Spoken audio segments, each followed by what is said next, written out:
Hello everybody, and welcome to a project that I've been working on for a while. And yes, it's been a very long time since I've uploaded or even streamed, but things in my life have been getting a little crazy. Well, I have my job and stuff now, and school's just starting back, so really haven't had a lot of time to myself. But in my free time, this is what I have been working on now. This is Hearts of Iron 4.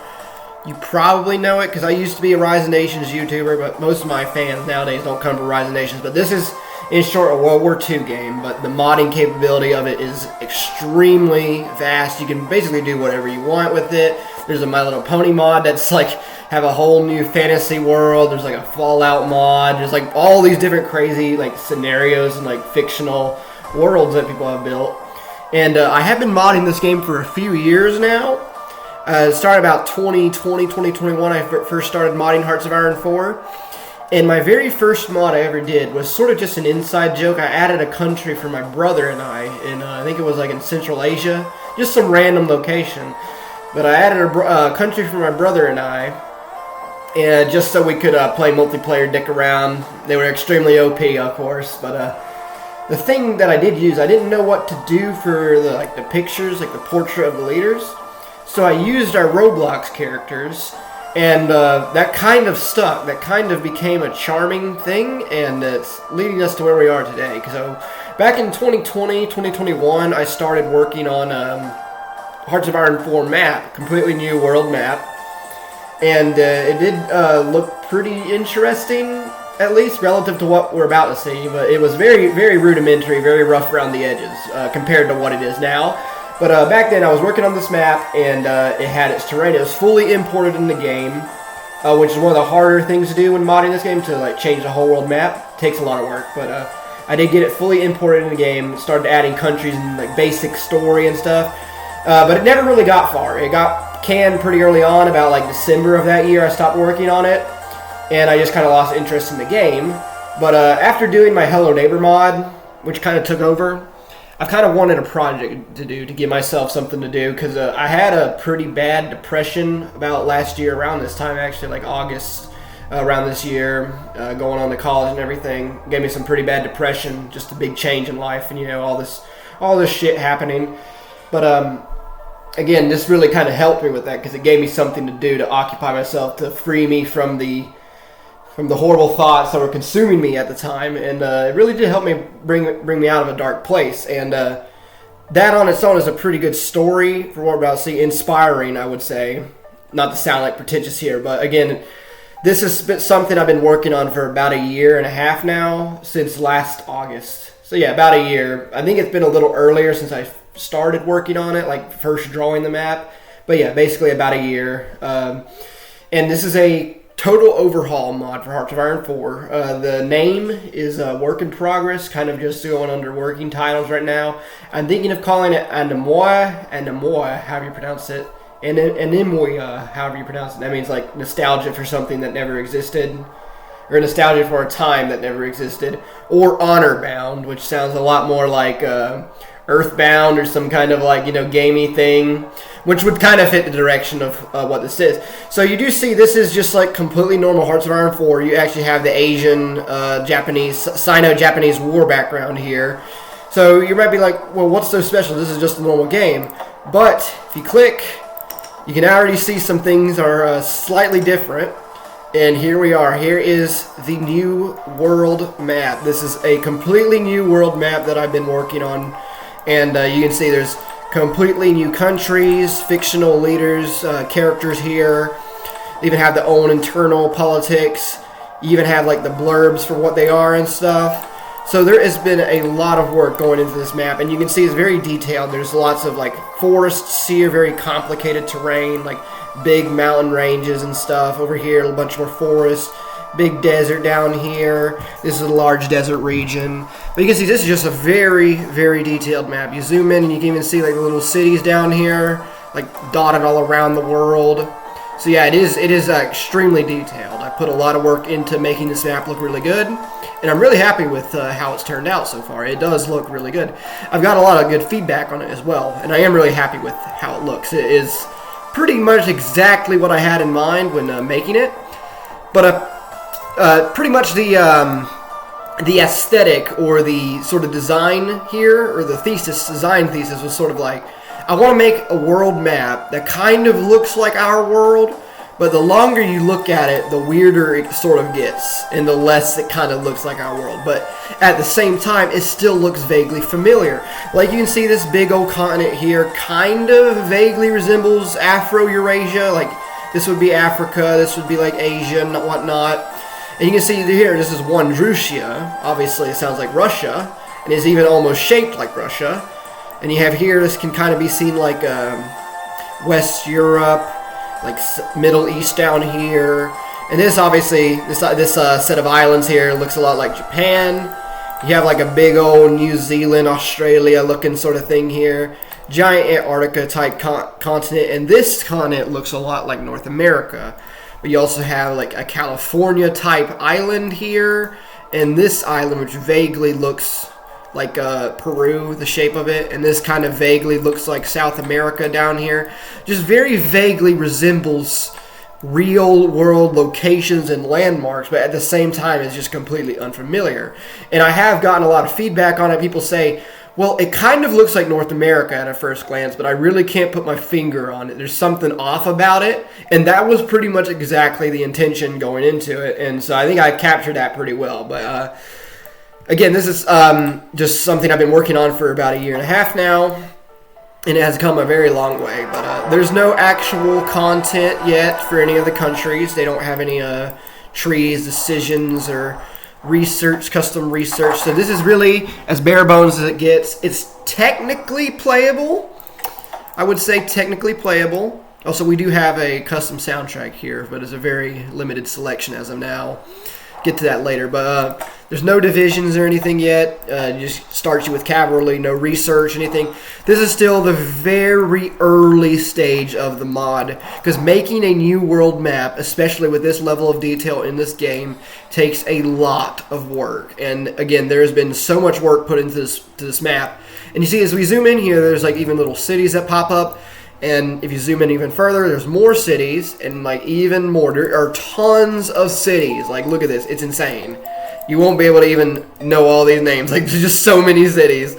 But yeah, that has been something that's been really fun to do. Like, add all these cities and stuff and name them all. But yeah, they all have custom names in some of them. Yeah, there's just so many cities, so much detail in this world. You can see, like, even over here, going around here. I mean, you have like these mega cities, these super big cities with like even little buildings. So like National Heroes Monument, suburbs, National Diet, Presidential Palace, airlines, theme park, stuff like that. So again, there's like about 8,000 cities on the map and about 2,500 states, which are little territories you can fight over and control. So it is a very detailed map, and it took a very long time to add all this. As you can see, there's just so many different little states. It's crazy. But yeah, it is a huge map. I would say it's about 2.5 times the size of the regular world map from the base game. And it's about 20,000 provinces big. The base game is about 13,000 provinces big. And you see all the little tiles here and everything. Yeah, and you even click on the nations, and little states have names too. Leaders have names, even have a big fuck off descriptions. Like you just hover over him, and your screen gets spammed with this wall of text.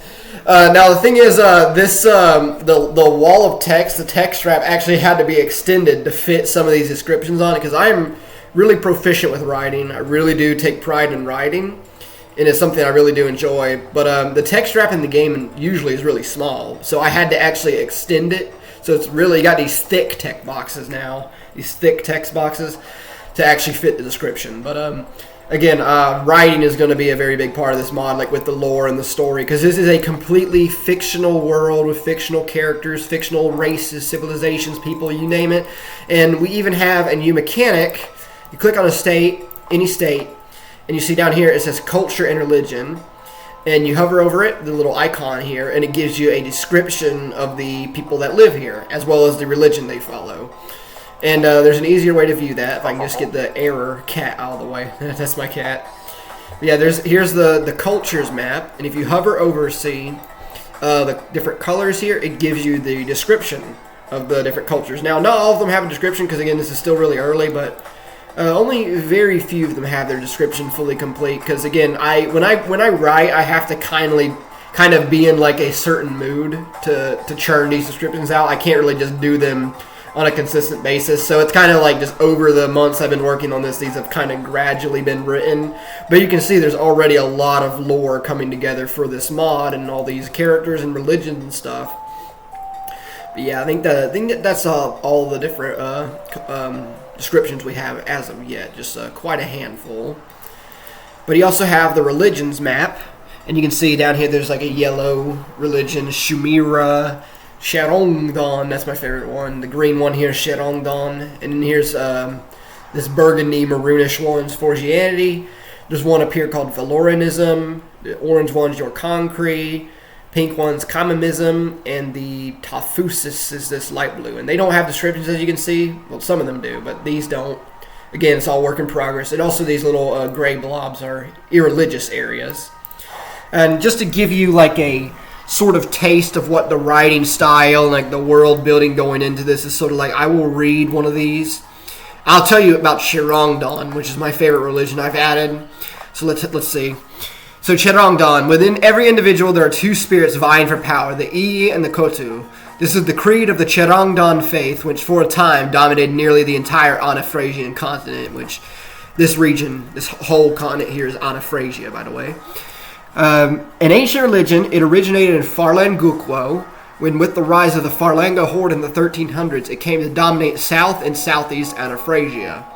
Though its exact origins remain uncertain, Sharongdon has seemingly persisted throughout all of history, with the first scriptures dating back 3,500 years, well before its historical rival, Forgianity, entered the fray.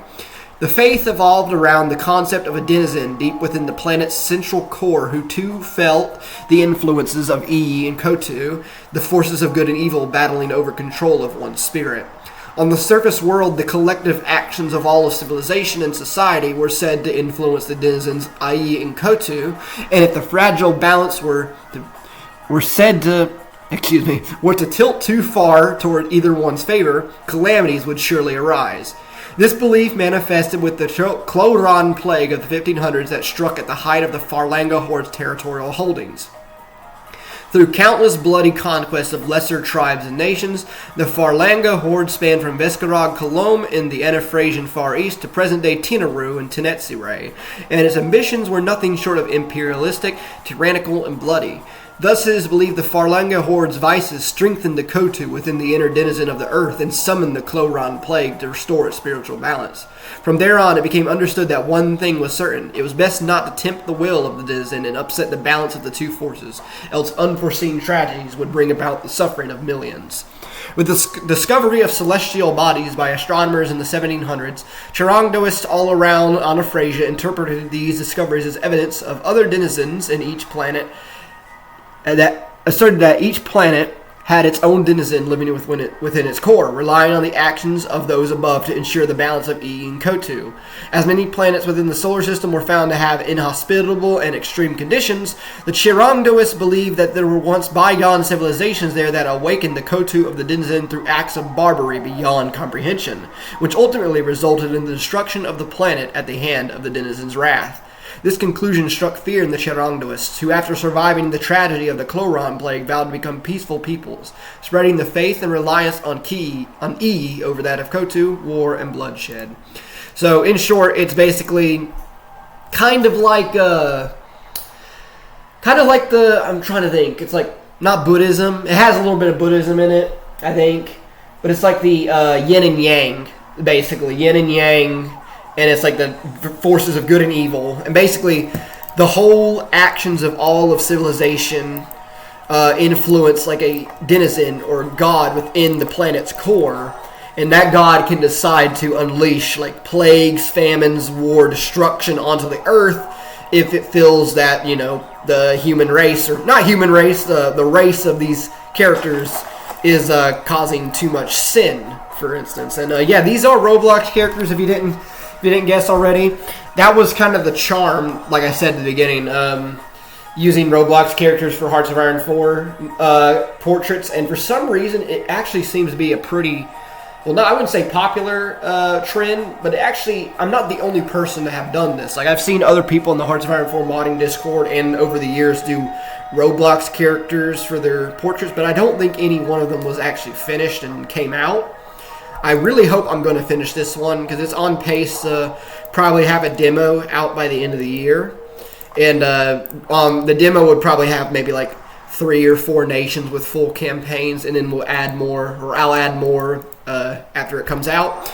But again, this is just something I've been working on solo. This is all by myself. I am the lore master. I created the map, came up with all the characters and stuff, and all the countries, and all of the stuff you see here. This is all by myself, and that's why partly it's taken so long. Also because I have my job and school starting back up, so there's really not a lot of time to work on this. But after about a year, this has been some considerable progress, and I think it's actually getting to the state where we would have a demo fully playable by the end of the year. So this continent, this entire continent, is pretty much finished, except for some cities aren't named still. I think some of them aren't named. Yeah, these aren't named over here. I think these are the only ones I haven't named yet. Well, all these cities have different names, as you can see. Moordam, Den Haag, Chegfort, Garskele, Rockbad, Brindoth, Tanwin, Olwyn, Dwelden. Kind of sounds like Welsh, Irish kind of influence. And then you go over to the east here. Simerta, Salaski, Zuzensky, Sob, Zanje, Shrublahia, Zazandra. I don't even know what I'm thinking when I come up with these names, but they really do sound like realistic names. Like the way I come up with them is I have like a name generator, and I kind of use that for inspiration. And I also just come up with them off the top of my head. Because if you couldn't tell already, I have an extremely overactive imagination. So coming up with these names at all is not really that hard. It's kind of just natural for me. But yeah, the names are like kind of phonetic and like kind of anchored. Like Wandrusha here, you can see like the names are kind of vaguely like Greek, sometimes a little Russian sounding, like here Draviolios or Gradiskos or Zaradopol or Xenograd. It actually sounds a lot like Russian, Greek kind of influence. You even have a little bit of Polish mixed in here. Let me see. There's one that sounds Polish. I can't remember where it is. Noe Amphika sounds pretty Polish. So yeah, it basically is just like combining different like lingos and phonetics and like languages to make something new. Like you have over here Valongong, Hakaila Usan, Ranguranta, Jinlate, Lotusyarvi, Zifasari. Kind of sounds like Nordic, Finnish a little bit, with a little bit of Chinese, because you have like Kandang here, Kashamar, Zinkatai. Sounds a little Chinese a little bit. And then you have like more Slavic names, and these kind of sound German mixed with Japanese, like Odatsuki, Solinusso, Onestein, Hidefert, Matsun, Tamatsukihheim, Chibheim, Hamamberg, Fukunish. So definitely like German, kind of Japanese sounding over here. And more sort of like Korean down here, like Fanshionsi, Sanwi Hyun, Ilsio, Sermioto, Watane, Shabaste, Minhe, Solu, Wanbura, Ryun. So yeah, you can see like I put a lot of effort into actually naming these cities and like actually making this world feel realistic. And yeah, when talking about something of this grand scale, it's usually really difficult for me to convey things in like an organized manner, because that's just how I am. So I kind of just bounce around from topic to topic like crazy, because that's just who I am, really. Like, I'm not really good at solo commentary. I usually am really good at streaming, though, like when I have something to bounce off of, or I'm in a VC with other people. Solo commentary is really not my strong suit, just because I distract myself a lot. So if that happens at any time in the video, I'm sorry. This will probably be a long-ass video, all things considered. But yeah, I'll try and keep on topic with what I'm saying here and try and get my points across. But again, that is something that is extraordinarily difficult for me to do, because I think I have OCD. Again, getting off topic, OCD or ADHD or something. But I have an extremely overactive imagination. So coming up with like these cultures and civilizations and names, I mean, world building in general is just one of my strong suits. So like we'll go around here, just show you around all the cities. Yeah, there are just so many cities. about 8,500. I can't remember if I said that already, but there's about 8,000 cities on the whole map, which is way more than the base game. Base game has like, I don't even think the base game has like 1,500.